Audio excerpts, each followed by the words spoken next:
बिस्मिल्लाहिर्रहमानिर्रहीम। अस्सलाम वालेकुम। डॉक्टर अली ज़मीरी शेर और उम्मीद करता हूँ आप सब खैरियत से होंगे।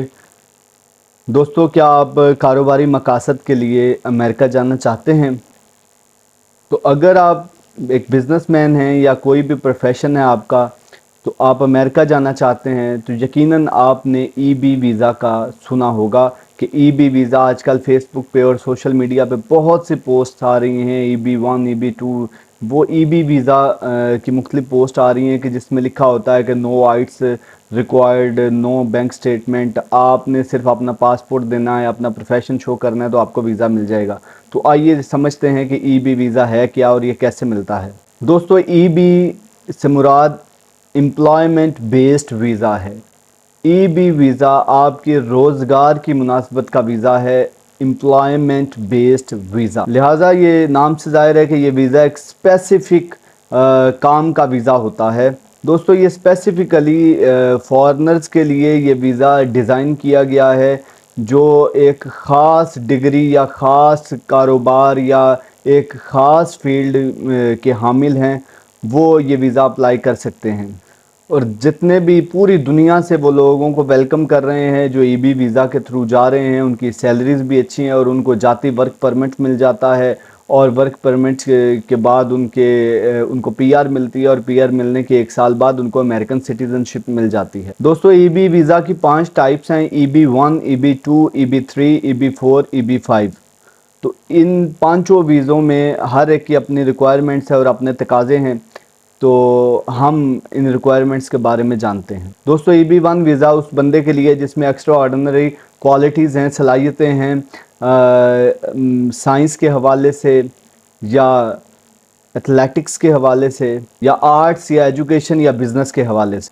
EB1 वीज़ा में मुख्तलिफ प्रोफेसर्स, मुख्तलिफ फ़िलासफ़र्स, मल्टी नेशनल एग्जेक्टिव्स या कोई भी साइंटिस्ट या कोई भी डॉक्टर्स, इंजीनियर्स जो एक रिसर्च पे का काम करते हैं, तो वो EB1 वीज़ा के थ्रू अमेरिका जा सकते हैं।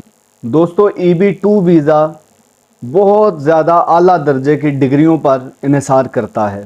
तो EB2 वीज़ा एक बंदा जिसके पास एक बड़ी हाई प्रोफेशनल डिग्री है और उसके पास इस वीज़े में शर्त है कि वहाँ का इनविटेशन लेटर हो, किसी भी कंपनी में या जहाँ उसने जॉब करनी है, कहीं भी जाना है, वहाँ का इनविटेशन लेटर हो, वो कंपनी बताने की अहल हो कि हम फ़लाँ बंदे को फ़लाँ मुल्क से इस पर्पज़ के लिए बुला रहे हैं, इसके पास ये डिग्री है, आप अप्लाई करें कि मुझे फ़लाँ कंपनी ने बुलाया है, मेरे पास ये डिग्री है, मैं अपनी सलाहियतें बताएं। तो EB2 visa high professional degree holders के लिए है। तो दोस्तों, अब बात करते हैं EB3 वीज़ा की। EB3 वीज़ा हुनरमंद लोगों के लिए है।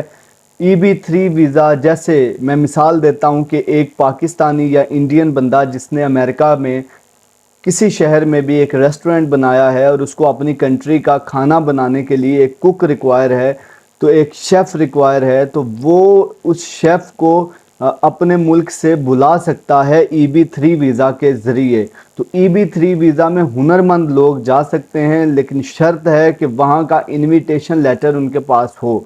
जो बंदा इनको बुला रहा है वो इनविटेशन लेटर दे कि यहाँ के शेफ़ जो हैं वो टेस्ट नहीं बना पाते जो मेरे मुल्क का टेस्ट है और मैंने अपना रेस्टोरेंट बनाया है वो अपने मुल्क के लोगों के लिए, लिहाजा मुझे एक शेफ़ चाहिए जो मेरे मुल्क से आ सकता है। या कोई भी फील्ड है, किसी भी फील्ड के हवाले से कोई भी आपके जैसे कल्चरल चीज़ें हैं उनके लिए आपको अपने मुल्क के बंदे चाहिए, तो वो तमाम लोग EB3 वीज़ा के ज़रिए जा सकते हैं अगर इनविटेशन लेटर उनके पास मौजूद है। दोस्तों, EB4 वीज़ा स्पेशल इमिग्रेंट्स का वीज़ा है जिसमें मुख्तलिफ मजहबी स्कॉलर्स, मुख्तलिफ स्पोर्ट्समैन या मुख्तलिफ डॉक्टर्स या कोई भी ऐसा जो सोशल मीडिया पर एक्टिव हैं, वो लोग जो मोटिवेशनल स्पीकर्स हैं, तो वहाँ पर वो बंदा जाना चाहता है जो जिसके पास ये ऐसी क्वालिटीज़ हैं और EB4 वीज़ा का वो अहल है, वो अपना EB4 वीज़ा अप्लाई करे और वो वहाँ जाके अपना काम कर सकता है। वो जर्नलिस्ट है या कोई भी ऐसा बंदा जो सोशल एक्टिव है, तो वो बंदा EB4 वीज़ा के ज़रिए जा सकता है। दोस्तों, आखिर में आता है EB5 visa. EB5 visa investors का वीज़ा है, यानी वो बंदा जिसके पास पैसे हैं वो वहाँ पे जाके कारोबार कर सकता है और वहाँ पे कारोबार के ज़रिए से लोगों को एक अपॉर्चुनिटीज़ प्रोवाइड कर सकता है, जॉब्स प्रोवाइड कर सकता है, तो वो इस चीज़ से राज़ी हो जाते हैं कि वो बंदा किसी और मुल्क से आके हमारे मुल्क में इन्वेस्टमेंट करना चाहता है। लेकिन ये काफ़ी हैवी अमाउंट में इन्वेस्टमेंट होती है। जैसे यहाँ तक सुनने में आता है कि लाख से 1.5 लाख डॉलर तक लोग इन्वेस्ट करके वहाँ का पासपोर्ट लेते हैं।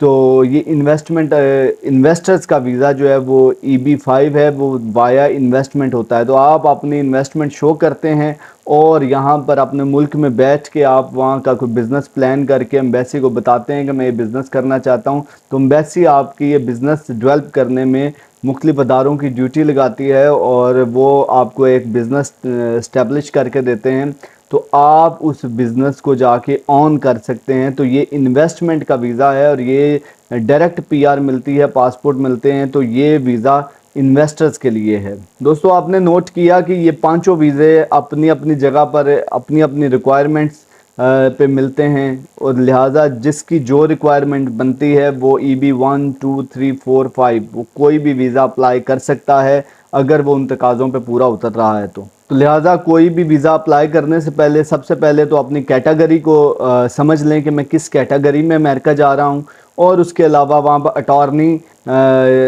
जिसको वो अटॉर्नी कहते हैं और हम कहते हैं इमिग्रेशन लॉयर्स, तो इमिग्रेशन अटॉर्नी जो है आप उधर वकला से बात करें। आप जो भी आपने वीज़ा अप्लाई करना है उसकी अपने वकील के ज़रिए से एक बाकायदा बेहतरीन फ़ाइल तैयार करवाएं। तो ये EB-US से वीज़ा जो है ये माहिर लोगों के लिए, प्रोफेशनल लोगों के लिए, इन्वेस्टर्स के लिए, तो इन कैटेगरीज़ के लोगों के लिए एक बेहतरीन अपॉर्चुनिटी है। वो वहाँ पे जाके इजीली अपनी PR और US सिटीज़नशिप ले सकते हैं। तो लिहाजा अगर आप US से EB वीज़ा के ख्वाहिश रखते हैं और इरादा रखते हैं कि मैं EB वीज़ा के थ्रू जाऊँगा, तो EB पाथवे जो है, EB पाथवे के ज़रिए आप अमेरिका जा सकते हैं।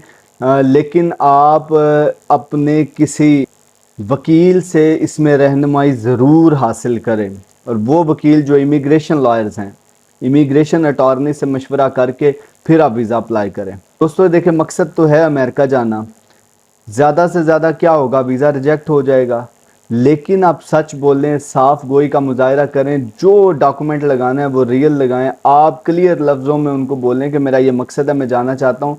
वो आपकी साफ गोई पर, ऑनेस्टी पर आपको वीज़ा दे देते हैं। लेकिन अगर आप कॉन्फिडेंट नहीं हैं, आप वहाँ पर कुछ इंटरव्यू के दौरान कोई ऐसी बात कर दें जिससे उनको महसूस हो कि ये बंदा जो कह रहा है इसकी बॉडी इसका साथ नहीं दे रही, तो वो वीज़ा कभी नहीं देते। लिहाजा कॉन्फिडेंट रहिए और फोकस कीजिए, आपका जो पाथवे बनता है उस पाथवे को चूज़ करके आप वीज़ा अप्लाई करें। दोस्तों इस वीडियो को देखने का बहुत शुक्रिया। उम्मीद है कि आपको ये बात समझ में आई होगी। खुश रहें, आबाद रहें, दुआओं में याद रखिए। खुदा हाफिज़।